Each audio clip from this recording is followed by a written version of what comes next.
Habiendo considerado el testimonio presentado hoy, voy a comenzar con la sección 90.702 que trata sobre el testimonio de expertos y es la codificación del estándar Doobert. Solo como un asunto preliminar, esta es una situación donde el conocimiento científico, técnico u otro conocimiento especializado ayudará al juzgador de los hechos. Son temas muy complicados, se requieren expertos. Así que esa parte del estatuto está satisfecha. Y luego, en cuanto a si la doctora Oleski está calificada por su conocimiento, habilidad, experiencia, capacitación o educación, ciertamente ella enumeró aquí sus calificaciones. Ella es nuestra jefa del servicio médico forense, lo ha sido durante varios años, tiene la escolaridad requerida. Creo que fueron 13 años, si recuerdo bien, de capacitación para ser médico forense o patólogo forense. También ha realizado más de 2000 exámenes post-mortem. Y así, en términos generales, y creo que incluso la defensa admitiría esto, ella está calificada para testificar sobre la causa y la manera de muerte. Sin embargo, el argumento de la defensa es que ella no puede llegar a la conclusión final en este caso porque no es toxicóloga y no llegó de manera confiable a su conclusión. Pero en general, creo que estarían de acuerdo en que ella puede hablar sobre la causa y la manera de muerte en la mayoría de los casos. Entonces, en este caso, ella puede testificar en forma de opinión si se cumplen tres cosas. Número 1, que el testimonio esté basado en hechos o datos suficientes. Número 2, el testimonio es producto de principios y métodos confiables. Y número 3, la testigo ha aplicado los principios y métodos de manera confiable a los hechos del caso. Leí varias resoluciones antes de venir a la corte hoy, solo para asegurarme de tener el marco adecuado en mente mientras escuchaba el testimonio. Una es Williams contra Leesburg Regional Medical Center, Incorporated, 430, Southern Third, 961 del Quinto Tribunal de Apelación de Distrito en 2026. Esto representa varias proposiciones, pero me gustó porque da una visión general de que la parte proponente tiene la carga de establecer la admisibilidad. También habla sobre determinar primero si la persona califica como experto y luego qué se está determinando en términos de confiabilidad. Cité esta opinión anteriormente cuando estaba dictando una resolución para permitir que el experto de la defensa testifique. Esa confiabilidad se determina examinando la metodología subyacente del experto en lugar de su opinión final. Y había factores no exhaustivos que cité anteriormente. También creo que este caso es importante porque establece el equilibrio cuidadoso que requiere la función de control del tribunal de primera instancia.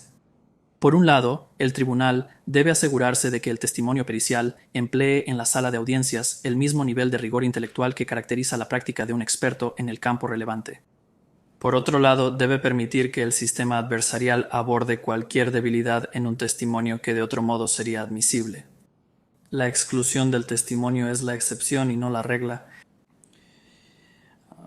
Sin embargo, nada impide que un tribunal de primera instancia excluya el testimonio de un perito cuando existe una brecha analítica demasiado grande entre los datos y la opinión presentada.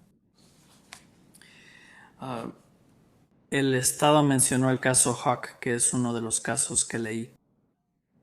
Creo que lo encontré por primera vez en Cardona contra el Estado, 299, Southern Third, 1142, del Tribunal de Apelaciones del Tercer Distrito, en 2020, donde dice que un médico forense incluso puede emitir una opinión sobre la causa de la muerte que fue alcanzada mediante un proceso de descarte de otras posibles causas.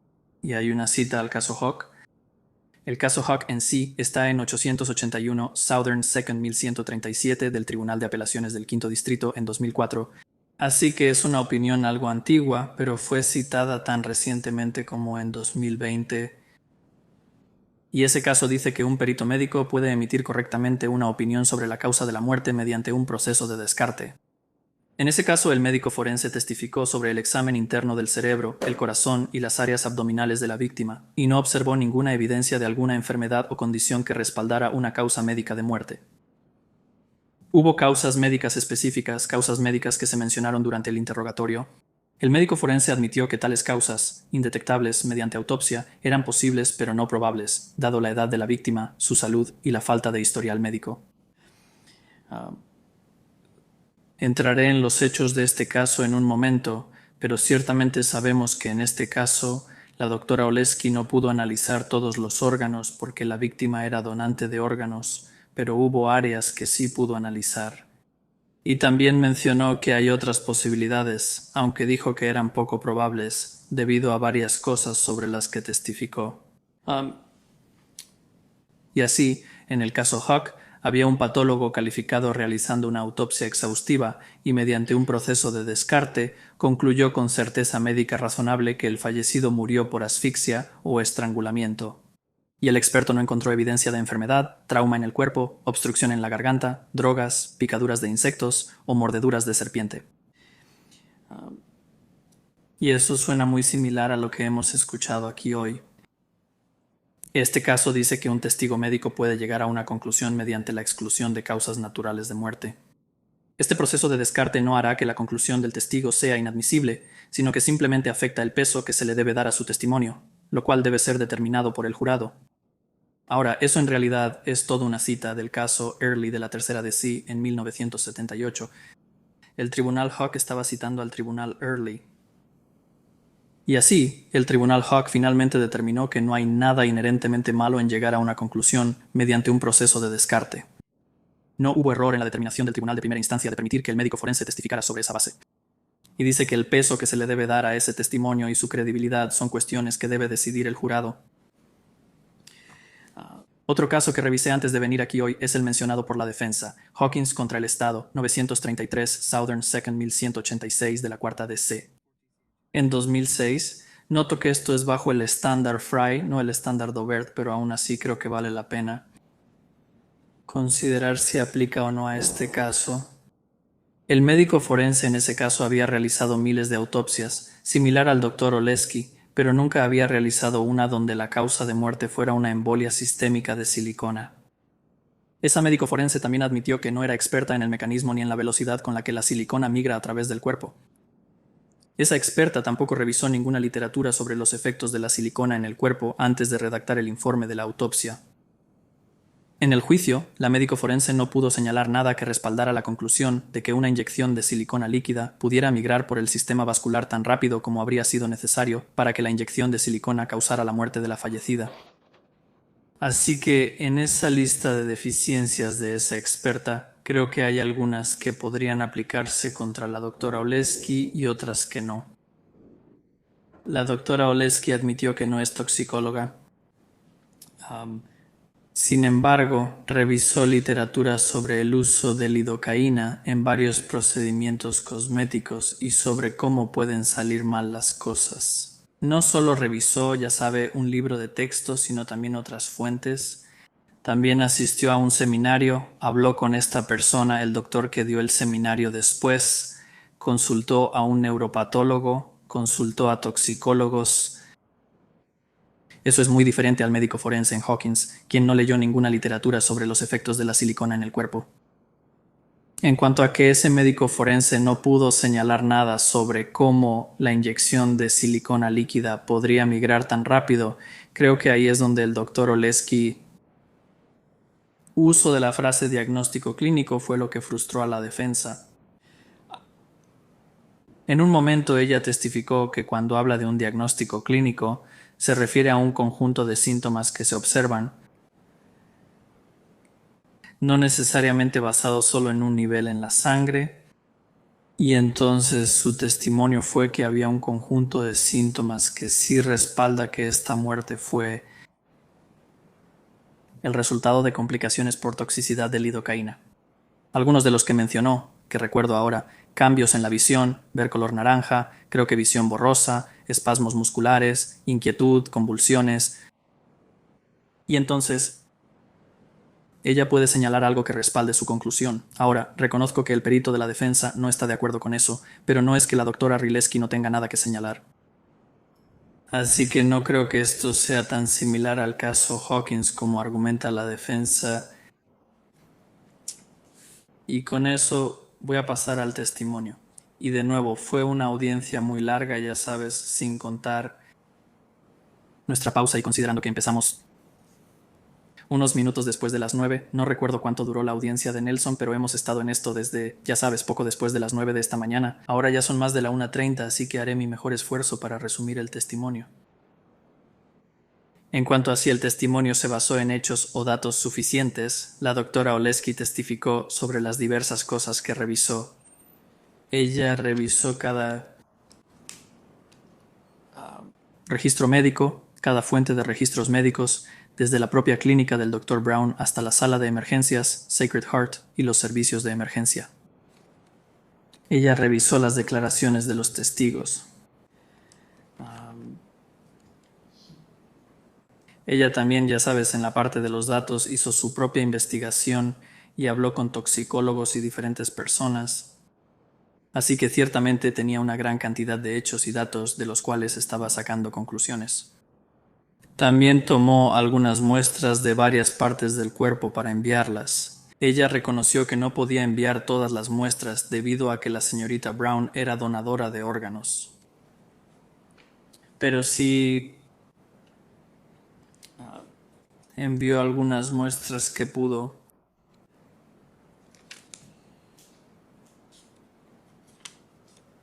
Creo que tenía muestras de tejido del cerebro, la tiroides, el ovario y el vaso. Ella preguntó sobre la biopsia de los órganos antes de que fueran extraídos, pero le dijeron por qué eso no era una buena idea y que los cirujanos determinaron que los órganos eran macroscópicamente normales, así que no hicieron ningún examen microscópico. Así que había muchos datos. Sin duda, hoy se ha hablado mucho sobre el resultado de sangre de 3.4. Sabes, la toxicología ciertamente es un campo que los médicos forenses deben considerar, pero no es el único campo. Creo que la doctora Oleski fue muy sincera al decir que no es toxicóloga. El doctor Burger fue muy sincero, él no es médico forense. La toxicología es un campo en el que confían los médicos forenses, pero no es el único campo. En cuanto a si el testimonio del Dr. Lesky fue producto de principios y métodos confiables, la jurisprudencia habla sobre cómo el proceso de descarte es válido para descartar estas diversas posibilidades. En cuanto a si ella descartó de manera confiable, ya sabes, estas otras posibles causas, déjame dejar de lado las complicaciones por toxicidad de lidocaína. Hablemos de otras cosas que pudo haber sido.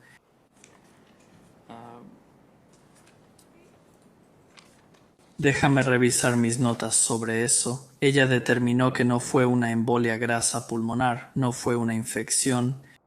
Hasta donde ella pudo determinar, no fue un problema cardíaco congénito. De nuevo, ella no pudo examinar el corazón, pero sí investigó hasta el punto de averiguar, bien, ¿la persona que recibió su corazón está bien? ¿Sigue viva? ¿Está teniendo algún problema? Y aparentemente, 6 meses después del trasplante, todos los que recibieron los órganos de la señora Brown estaban bien. Ella dijo que no fue una sobredosis de benzodiazepinas.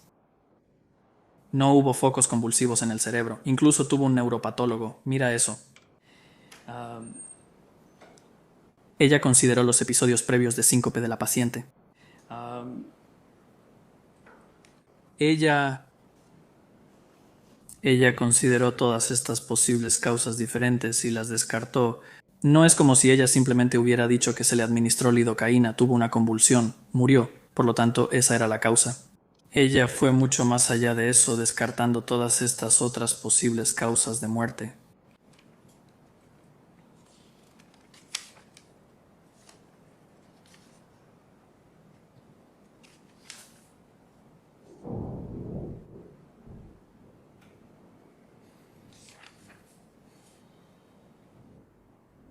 También señaló que no había lesiones en el sistema vascular principal, no había sitios de perforación. Sabes, en cada momento ella estaba considerando cuáles podrían ser otras posibles causas. De nuevo, ella realizó una investigación extensa sobre la toxicidad de la lidocaína y las complicaciones de esos procedimientos quirúrgicos. Ella analizó las diferentes formas en que se puede administrar la lidocaína, ya sea a través de una solución tumescente o, ya sabes, lo que ella describió como inyección subcutánea.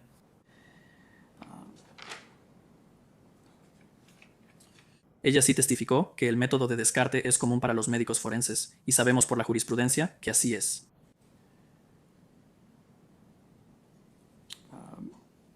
Creo que fue durante el contrainterrogatorio donde ella dijo que la señora Brown tenía 33 años al momento de su muerte.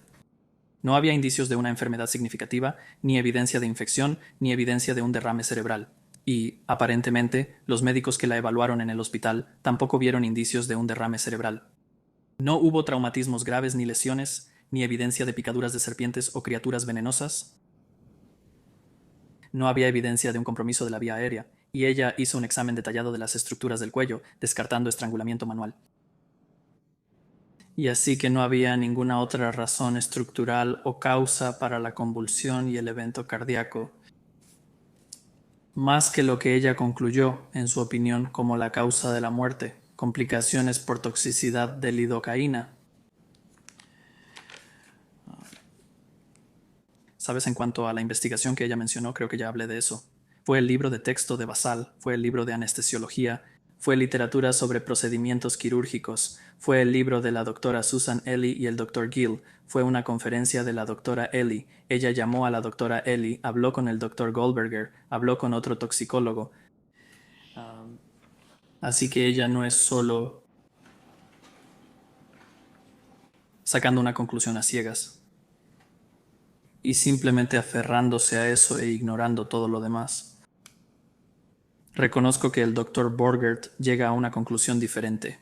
Él cree que ella debió haber desglosado los diferentes escenarios más de lo que lo hizo.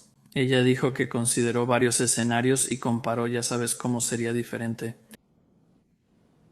Parece que el Dr. Borgert piensa que ella debió haber ido más allá y debió haber sido más meticulosa al desglosar los escenarios y luego ver, ya sabes, especialmente si ese 3.4 es siquiera posible.